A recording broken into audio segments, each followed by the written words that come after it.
Televisa presenta. Oppenheimer presenta. Llega a usted por cortesía de Penguin Random House y Editorial Debate. Presentan el nuevo libro de Andrés Oppenheimer, Crear o Morir. La esperanza de América Latina y las 5 claves de la innovación. El gran éxito que cierra la trilogía iniciada con cuentos chinos y basta de historias.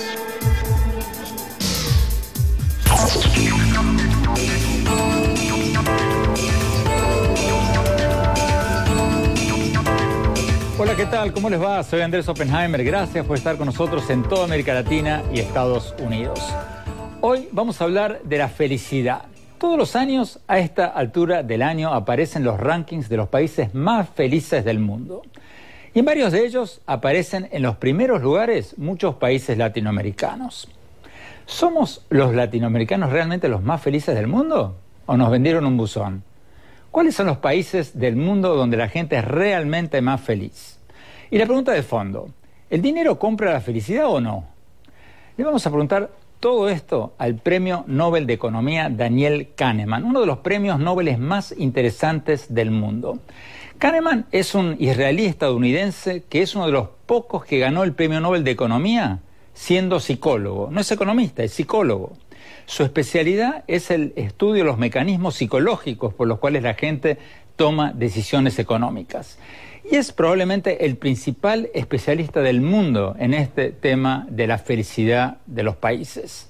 ¿De cuáles pueblos, de cuáles países son los más felices del mundo?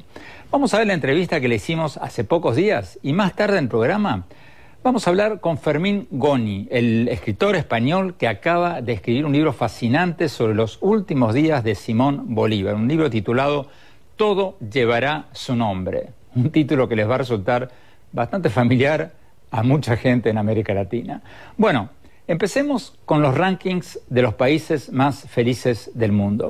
Veamos esta encuesta de Gallup sobre los países con la gente más feliz del mundo. Según esta encuesta, los países con los niveles de felicidad más altos del mundo son, en primer lugar, Paraguay, en segundo lugar, Panamá, en tercer lugar, Guatemala, en cuarto, Nicaragua, en quinto lugar, Ecuador, sexto, Costa Rica, octavo, Colombia, noveno, Dinamarca, 10, Honduras, creo que ahí falta el séptimo que se nos saltó, creo que era Dinamarca. O sea, esto no es un ranking de los países latinoamericanos más felices, sino del mundo. Otras encuestas de la propia Gallup y de otras empresas hacen preguntas ligeramente diferentes y sacan otras conclusiones. Dicen que los países más felices del mundo son los más prósperos. Ahí aparece Dinamarca, Noruega, Suecia y Canadá en los primeros lugares. Bueno, entonces, ¿a quién creerle?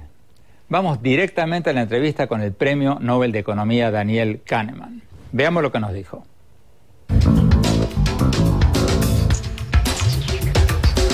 Profesor Kahneman, todos los años la encuesta Gallup saca un nuevo ranking de los países más ricos del mundo. Y para nuestra sorpresa, los países latinoamericanos, países como Paraguay, países como Panamá, salen primeros en el mundo, como los países más felices del mundo. ¿Cómo explicar esto? ¿Los latinoamericanos somos más felices o creemos que somos más felices? ¿Es una realidad o es una percepción? Claramente es bien sabido desde hace tiempo que los países de América Latina salen más alto en estas encuestas sobre la felicidad de lo que podrían indicar sus ingresos. La regla general es que hay una alta correlación entre la satisfacción de vida de un país y los ingresos de ese mismo país. Latinoamérica es una excepción a la regla, pero sospecho que tiene algo que ver con el hecho de que los latinoamericanos son más emocionales, no necesariamente más felices. Porque cuando analizas las preguntas sobre cuán felices o poco felices son, a veces también te encuentras con que los latinoamericanos son más infelices que otras personas, entonces los latinoamericanos son más felices que otros y más infelices que otras. Creo que esto es, por lo menos, parte de la historia. Eso es muy interesante, porque usted dice en su libro, en su último libro, que hay dos maneras de ver la felicidad. Hay una concepción de la experiencia de la felicidad y otra concepción de la memoria de la felicidad, y usted dice que son dos cosas diferentes. ¿Los latinoamericanos privilegiamos una más que la otra? Realmente no tengo información suficiente para darle una buena respuesta a esa pregunta. El punto que estaba haciendo sobre los latinoamericanos era que tal vez son más expresivos, tal vez sean más emocionales que otras culturas, y que eso aplicaría tanto para la manera en que se expresan sobre las buenas emociones, como para la manera en que se expresan sobre las no tan buenas. Pero vayamos a la pregunta básica, doctor Kahneman. ¿Se puede medir la felicidad? ¿Hay algo como la felicidad, entre comillas? Bueno, no. No hay una sola cosa específica que sea la felicidad. Se puede hablar de bienestar y el bienestar es algo complicado. ¿Cuál es la diferencia entre la felicidad y el bienestar? Yo creo que de la manera en que debemos usar esa palabra, la felicidad, es un estado de ánimo. Las personas están de buen humor cuando están felices, y si usted está de buen humor todo el tiempo, entonces usted puede ser descrito como una persona feliz. El bienestar es un concepto mucho más complicado. Significa que tienes un buen estado de ánimo, pero también quiere decir que cuando piensas en tu vida estás complacido y satisfecho con ella. Y también significa que no experimentas mucho dolor. Pero hay gente que en general está de buen humor, pero que a menudo es infeliz, o a menudo sufre dolor, y ahí está la diferencia. Digamos que el bienestar es estar satisfecho con tu vida, estar la mayoría de las veces de buen humor y no experimentar mucho dolor. Esa es la definición de bienestar. Es más complicado que simplemente la felicidad. Pero usted, doctor Kahneman, en sus estudios dice que hay una diferencia entre la experiencia de la felicidad y la memoria de la felicidad. Usted pone el ejemplo de una enfermedad, otro ejemplo muy bueno de unas vacaciones. Usted dice que una cosa es si le preguntamos a alguien que tuvo una excelente vacación, cómo fue su vacación, y otra cosa es si le preguntamos a una persona que tuvo una excelente vacación, pero el último día tuvo un viaje de vuelta pésimo, y esa persona va a tener un mal recuerdo de toda su vacación, y eso va a influir su percepción de toda la vacación, o sea, su percepción de la felicidad. ¿Es así lo que está ocurriendo con las encuestas de la felicidad? ¿Es eso lo que está ocurriendo? There are really two questions about the two kinds of questions you can ask about happiness. So you can ask, bueno, hay dos tipos de preguntas que se pueden hacer sobre la felicidad. Uno puede preguntar, ¿cuán feliz eres en este momento? ¿Estás contento? ¿Estás enojado?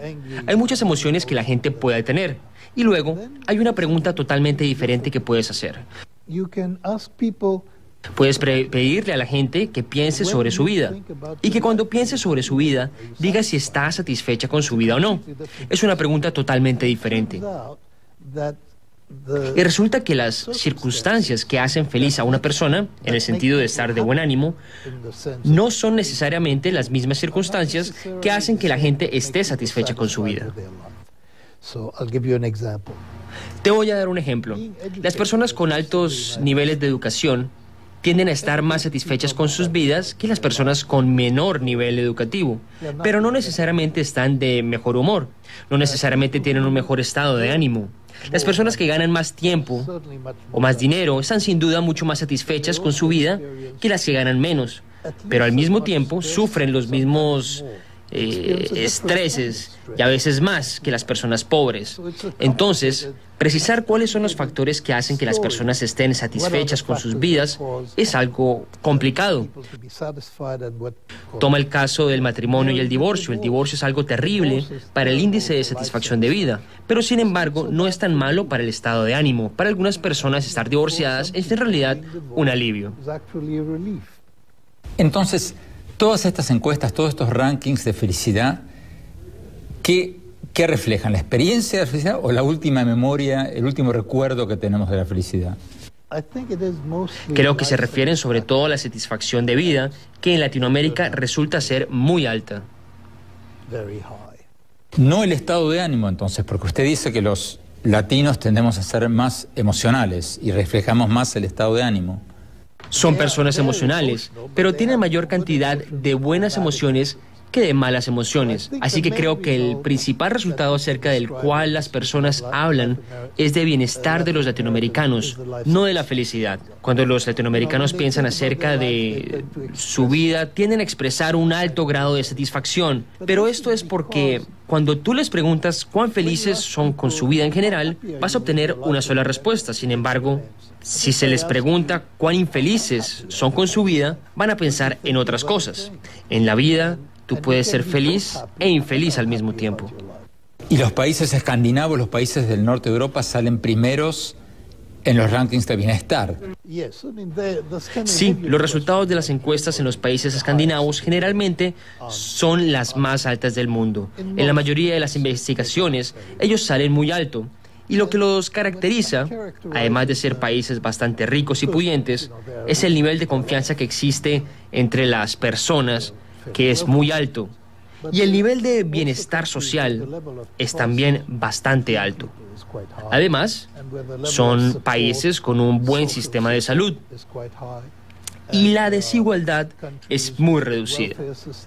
Hay muchas razones que pueden explicar por qué la gente en los países escandinavos está satisfecha con su vida.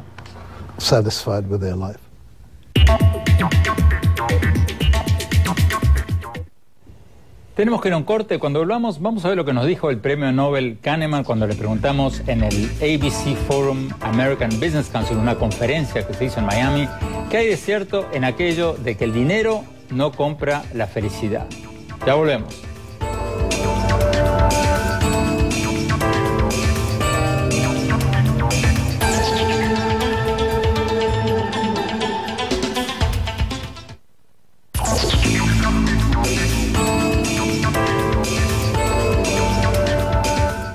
Muchas gracias por seguir con nosotros en este programa sobre los países más felices del mundo. Como decíamos al principio del programa, una reciente encuesta mundial de Gallup dice que los países más felices del mundo son, en este orden, Paraguay, Panamá, Guatemala, Nicaragua, Ecuador, Costa Rica, Colombia y Dinamarca.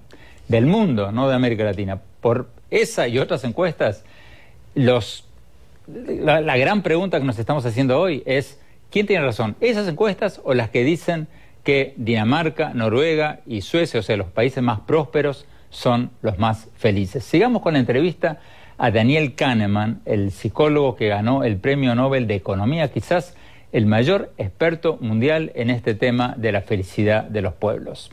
Sigamos viendo.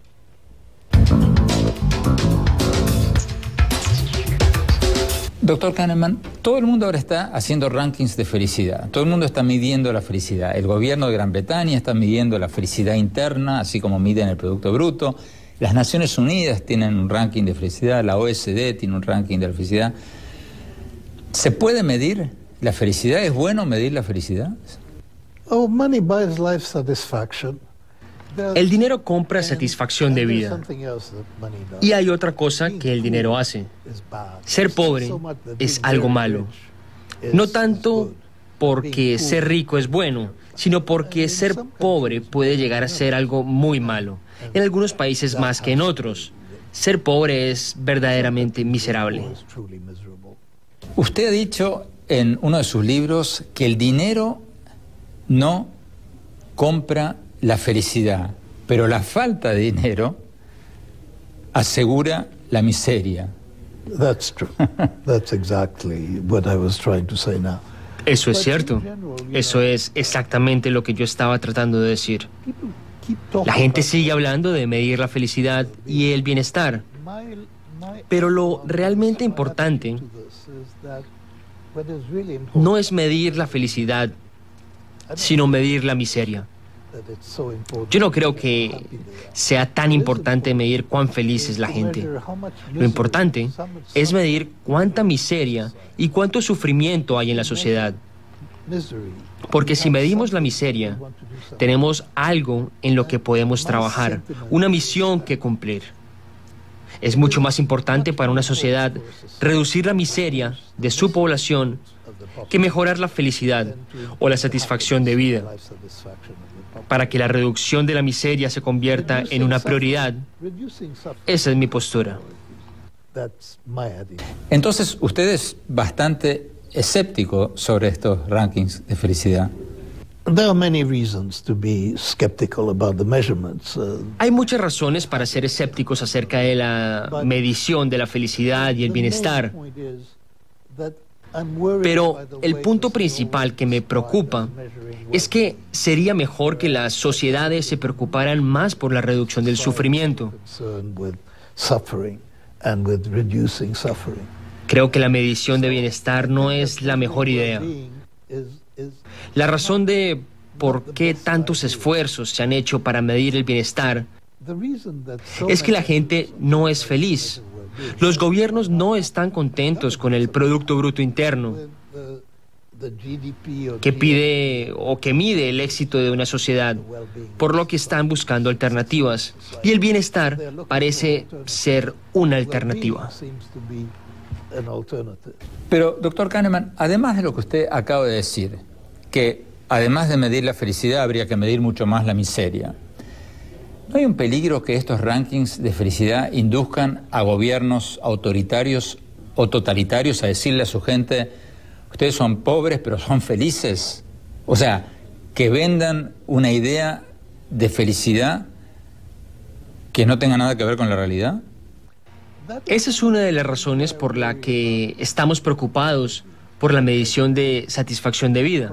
Porque ¿bienestar o felicidad? Lo que estás describiendo creo que es una posibilidad muy real. Es que un gobierno pueda hacer esfuerzos para hacer que la gente esté más satisfecha sin mejorar su nivel de vida. Y que creo que ese es el problema. Sería diferente si centráramos nuestros esfuerzos en la medición de la miseria y la reducción de la miseria.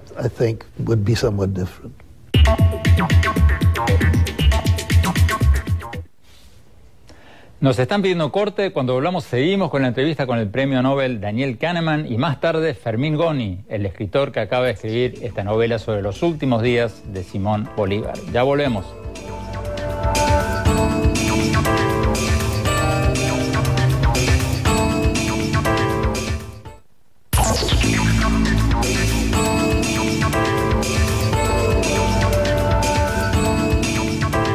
Muchas gracias por seguir con nosotros. Para quienes recién se nos unen, estamos hablando con el Premio Nobel de Economía, Daniel Kahneman, sobre cuáles son los países más felices del mundo. Según una reciente encuesta de la Gallup, los países más felices del mundo son Paraguay, Panamá, Guatemala, Nicaragua, Ecuador, Costa Rica, Colombia y Dinamarca. Según otras encuestas, incluyendo algunas de la propia encuestadora Gallup, cuando se hace la pregunta de manera un poco diferente, los países más felices del mundo son otros, son los prósperos como Dinamarca, los más prósperos como Dinamarca, Noruega y Suecia. Entonces, ¿a cuál encuesta creerle? ¿Cuáles son los países más felices del mundo? Sigamos con la entrevista con el premio Nobel Kahneman. Veamos lo que nos dijo.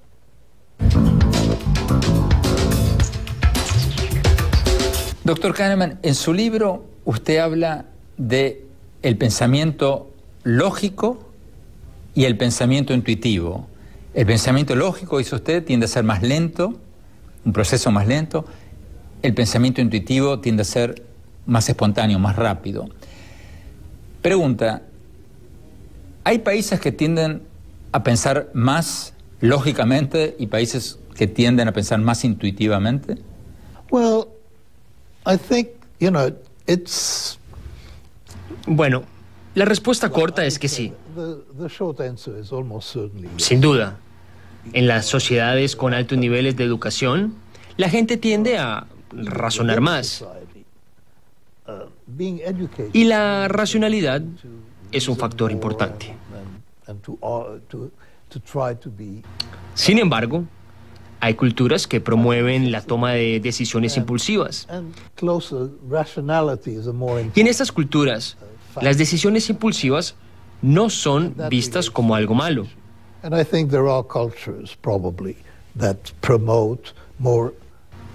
Lo que ocurre es que hay ideas y emociones que vienen a nuestra mente de inmediato.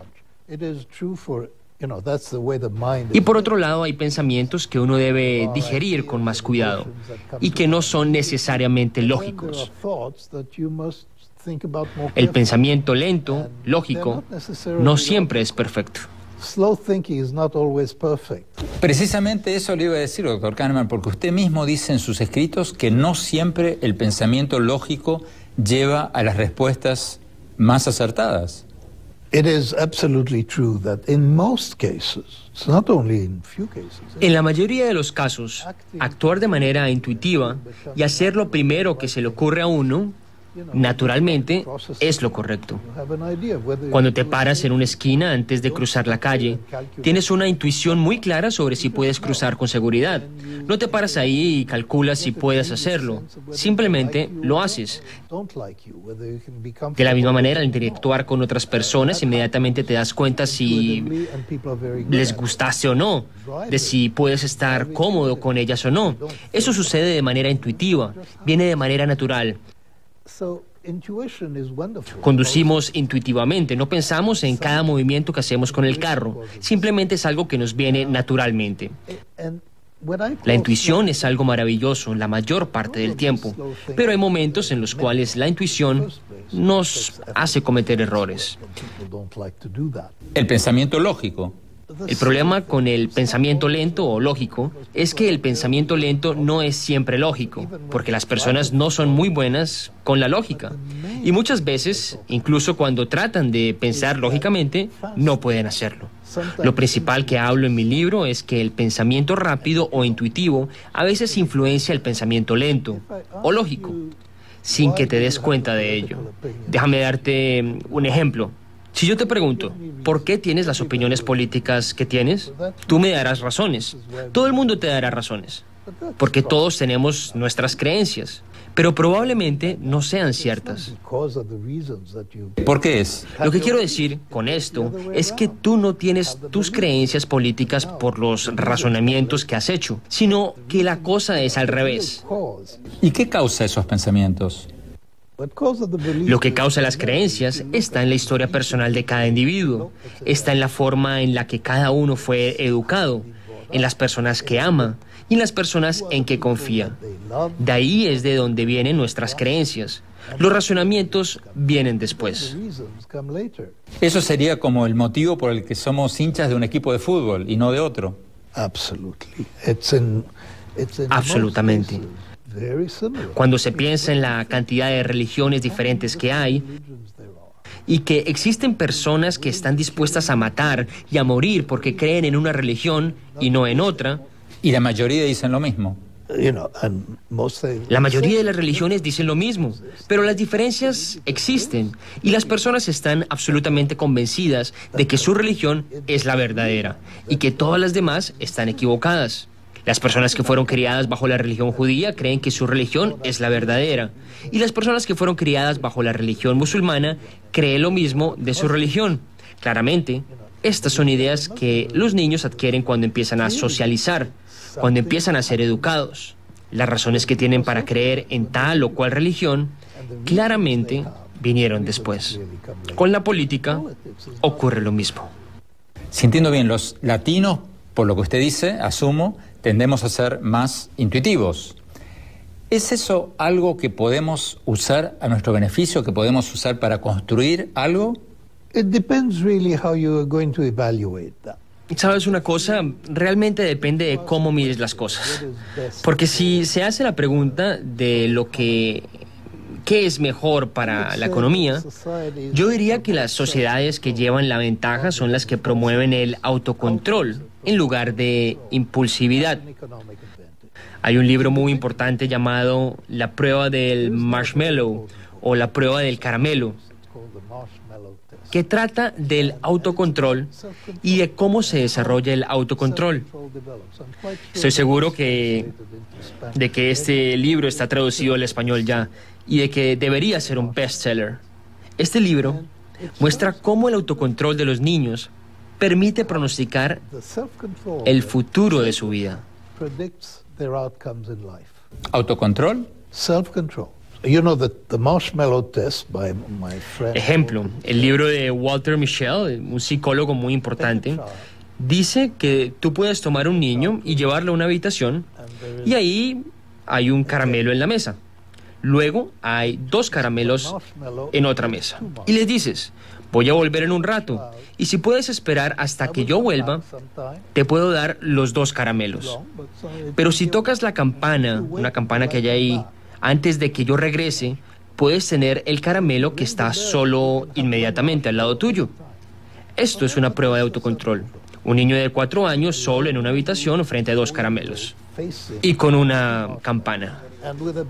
Algunos de ellos tocaron la campana para poder comerse el caramelo inmediatamente y otros saben cómo autocontrolarse. Los niños que saben cómo autocontrolarse, 30 años después, son menos propensos a divorciarse, son menos propensos a tomar drogas y tienen más éxito en términos económicos. Por lo que el autocontrol es una característica muy importante en cualquier sociedad. Pero por otro lado, demasiado autocontrol no te hace feliz, por lo que tiene que haber un equilibrio. Lo que está claro es que el autocontrol tiene una ventaja económica sobre la impulsividad. Doctor Kahneman, una pregunta personal. ¿Usted es feliz? No mucho. Soy un pesimista. Pero por otro lado, soy viejo y todavía razonablemente saludable. Un factor interesante es que, al menos en muchos países, no es cierto en América Latina, pero en Estados Unidos, la gente suele ser más feliz a medida que envejece. Por lo menos hasta los 70, 75 años. Pero, ¿cómo puede ser pesimista usted? O sea, los datos objetivos son que vivimos más años, el doble de lo que vivíamos el siglo pasado, vivimos mejor. Imagínese lo que habrá sido ir al dentista hace 100 años, con una carie, le sacaban una carie con una tenaza. ¿Por qué es pesimista usted? Yo soy pesimista porque nací un pesimista, nací siendo pesimista. El pesimismo es genético y la felicidad es en gran parte genética. Algunas personas nacen con una disposición más positiva que otras y probablemente se mantienen así el resto de su vida. La disposición es una parte muy importante del pesimismo y del optimismo. Algunas personas van por la vida y todo les parece lindo. Y se ríen mucho, y el hecho de que se ríen mucho hace que a la gente les guste mucho, y por lo tanto viven en un ambiente de calidez. Es maravilloso ser feliz, y es maravilloso ser optimista, porque las personas optimistas viven más tiempo que las personas pesimistas. Pero, a ver, en mi caso personal, yo antes tendía a ser pesimista, era pesimista. Cuanto más viejo me pongo, más optimista me pongo. ¿Por qué? Eso es común en algunos países del mundo. Concretamente, creo que no es cierto en América Latina. Lo que parece estar sucediendo con la edad es que la gente se siente menos emocional y menos intensa. Si piensas en ello, esto podría ser cierto en tu caso también, salvo un cambio en el equilibrio. Estoy recibiendo una sesión de terapia gratis. Comienzas a sentir menos emociones positivas y menos emociones negativas. Pero la reducción de emociones negativas es mucho más grande. Digamos que la gente no siente tanto dolor emocional cuando es adulta, cuando ya está vieja, que como el que sufría de joven. La gente de más edad puede sentir dolor, pero menos. Y el equilibrio entre emociones positivas y negativas cambia. Usted menciona en uno de sus libros que entró en el campo de la psicología por algo que le pasó cuando era niño en la Francia ocupada por los nazis. ¿Cómo fue eso? I grew up in France. I was born in 1934. So in 1941 I was 7 years old. Bueno, yo crecí en Francia. Nací en 1934, por lo que en 1941 tenía 7 años de edad. En ese momento los alemanes estaban ocupando París y los judíos tenían que llevar una estrella de David amarilla y había un toque de queda para los judíos. No recuerdo si eran las 6 de la tarde y yo llevaba mi chaqueta con una estrella amarilla y me fui a jugar con un amigo. Se me pasó el tiempo y pasó la hora del toque de queda, por lo que me tuve que poner mi chaqueta al revés.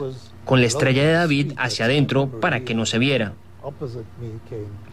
Estaba solo en la calle cuando un soldado alemán con un uniforme negro, los más peligrosos de todos, vino hacia mí. Yo tenía mucho miedo. Y entonces él me llamó, me recogió y me abrazó.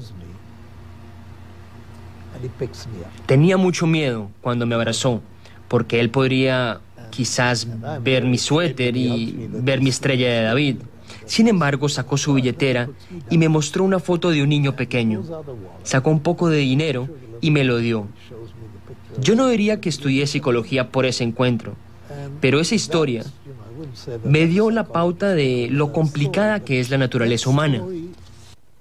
Gave me the impression of how complicated human nature is, and that has stayed with me all my life.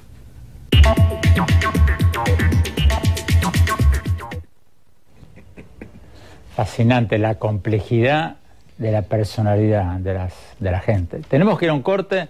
Cuando volvamos, vamos a hablar con el escritor español Fermín Goni, que acaba de escribir una fascinante novela sobre los últimos días de Simón Bolívar, titulada Todo llevará su nombre. Ya volvemos.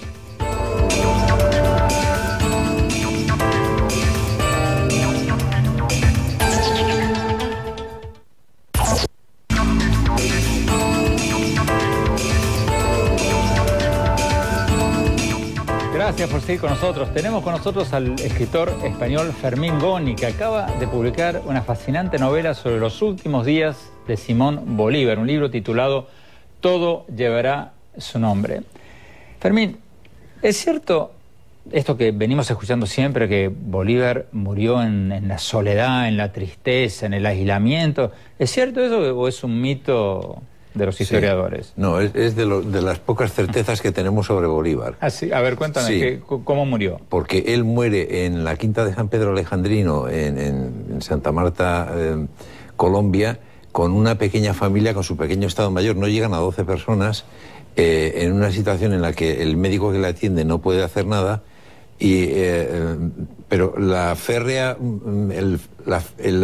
voluntad de Bolívar pretende suplir la gravedad de la enfermedad, y él aspira a huir, porque en el fondo y en la forma, él quiere recuperarse para salir del país, porque si no lo van a matar. Pero él estaba desilusionado de toda su gesta, eso es todo cierto. Absolutamente, porque eso está en las cartas. La novela se documenta con leyendo toda la correspondencia, la que emite y la que recibe, que son 16.000 páginas.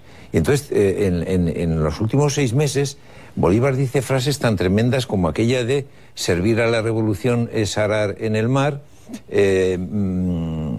la América es ingobernable, tenemos que salir de aquí, la independencia es el único bien que hemos conseguido a costa de todo lo demás. O sea, un nihilismo absoluto, como que todo lo que hizo no se dio. Bueno, y en parte él ya se ha convertido en un misántropo, no quiere estar con nadie. Él quiere huir para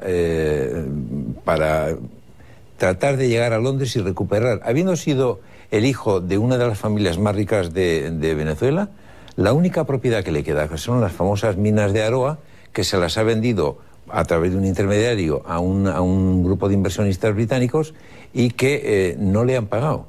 Y entonces él no tiene dinero, porque no tiene dinero, debe dinero y quiere llegar a Londres para recuperar 100.000 libras.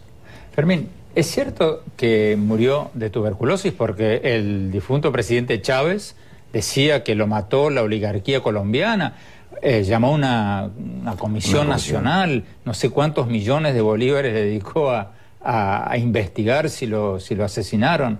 ¿Eso es un mito total o hay algo de cierto en eso? No, es otro mito absolutamente, es una falsedad. Bolívar murió porque existe, Bolívar murió de tuberculosis, no porque lo diga Fermín Goni, que soy yo, sino porque lo dice el médico que le hace la autopsia en menos de 24 horas después de la muerte, y los 2 congresos que se celebraron a lo largo del siglo XX, médicos, para estudiar ese caso con las pruebas que había aportado el médico que le atiende en los últimos días, que es un médico francés. Es de las cosas que no tiene ninguna duda, y que alimentar eso a lo único que nos puede llegar o les puede llegar a los que lo alimentan es a la melancolía, a nada más. Fermín, ¿por qué el título? ¿Por qué todo llevará su nombre? Porque de lo que sabemos de Bolívar era por lo menos algunos de sus discursos eran lo anti-megalómano, lo anti-dictatorial, lo anti-egocéntrico. Sí, pero fíjate que es un caso único en la historia, único, que es que con su apellido da nombre a un país que es Bolivia, a un tercio de país que es el propio suyo porque es República Bolivariana de Venezuela, a moneda oficial. En Estados Unidos hay 12 ciudades que se llaman Bolívar. Tiene monumentos en los 5 continentes. Lleva un submarino nuclear norteamericano, se llama Simón Bolívar.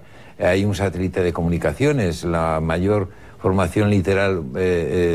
¿Esto tiene algo que ver con el chavismo o es No, anterior? esto ya venía de antes. Es que el fenómeno de Bolívar es que 184 años después, que se cumplen el 17 de diciembre de su muerte, tenemos presente su apellido a diario, y esto es un caso insólito. Fermín, ¿cuál es el verdadero Bolívar? ¿El que nos pinta el gobierno de Venezuela o el que nos pintan quienes citan sus discursos diciendo que hay que tener gobiernos con separación de poderes, todo lo contrario de lo que ocurre en los países hoy llamados bolivarianos? Bueno, si queremos ser rigurosos, yo voy a tratar de serlo y brevemente. Bolívar es un hombre poliédrico y a veces contradictorio, pero desde luego en sus escritos, porque Bolívar no dejó teoría política, son las cartas, esta es la fuente de información, ¿no? Efectivamente dice lo que tú acabas de citar. Por lo tanto, digamos que ese sería el testamento político de Bolívar, lo demás serían interpretaciones. Antiautoritario. Por supuesto. Lo que pasa es que a él, en los últimos días de su vida, le acusaron de querer ser el dictador de la América del Sur. Y por eso intentaron matarlo en 1828 y por eso... Pero no en su muerte, o sea, no al final de sus días, dices tú. No, 2 años antes. Lo que pasa es que yo creo que si Bolívar hubiera permanecido más tiempo en Santa Marta, lo más probable es que lo hubieran matado. Fermín, en el minuto que nos queda, ¿qué es lo que más te sorprendió en tu investigación para esta novela?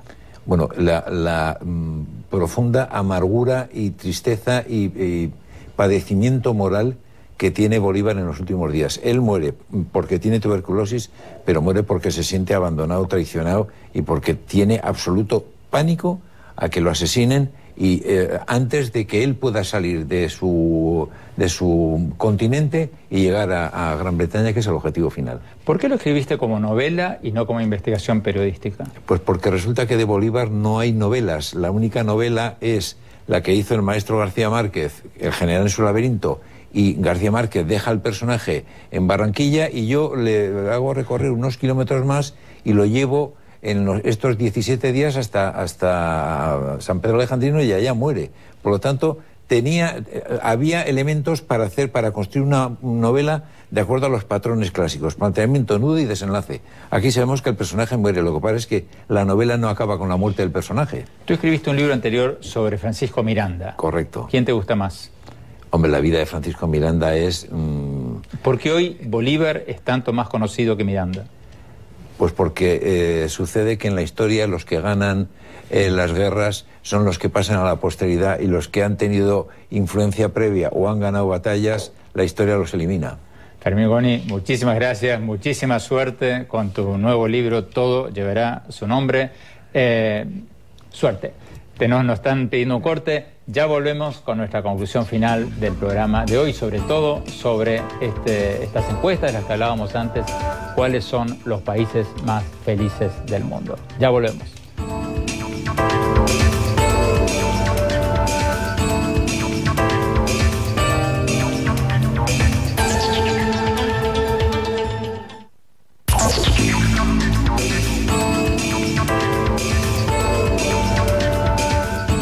Muchas gracias por habernos acompañado y los invito a entrar en nuestro nuevo sitio web, el Informe Oppenheimer. Pensamos presentarlo a principios del año próximo, pero bueno, nos adelantamos. Pueden entrar en andresoppenheimer.com y ahí van a poder encontrar gratuitamente todos nuestros contenidos, los programas de televisión, los artículos de opinión, las entrevistas, todo lo que hacemos.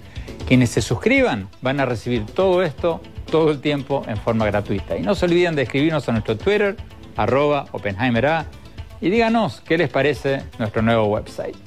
Bueno, mi opinión sobre el tema con el que arrancamos el programa, los rankings de la felicidad que muestran a Paraguay, Panamá, Costa Rica y varios otros países de América Latina como los más felices del mundo.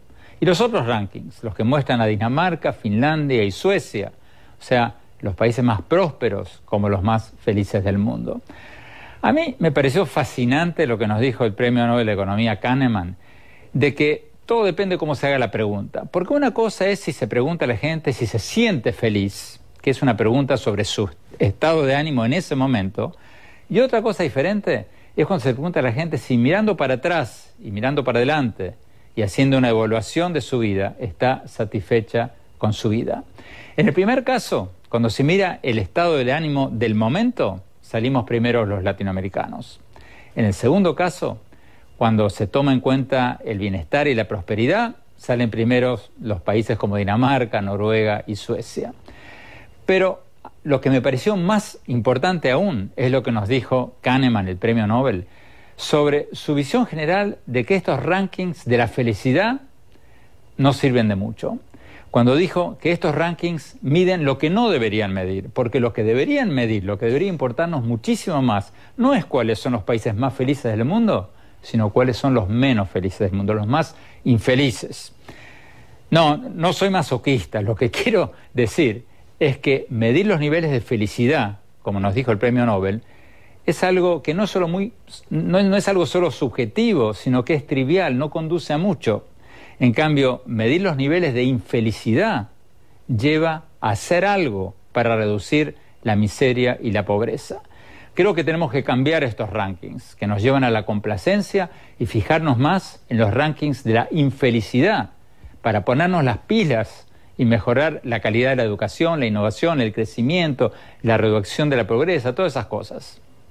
Bueno, los dejo con esa reflexión. Gracias, hasta la semana próxima.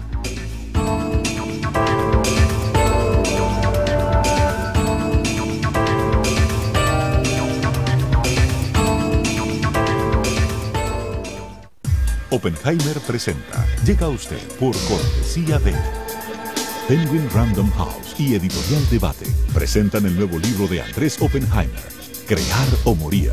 La esperanza de América Latina y las 5 claves de la innovación. El gran éxito que cierra la trilogía iniciada con Cuentos chinos y Basta de historias.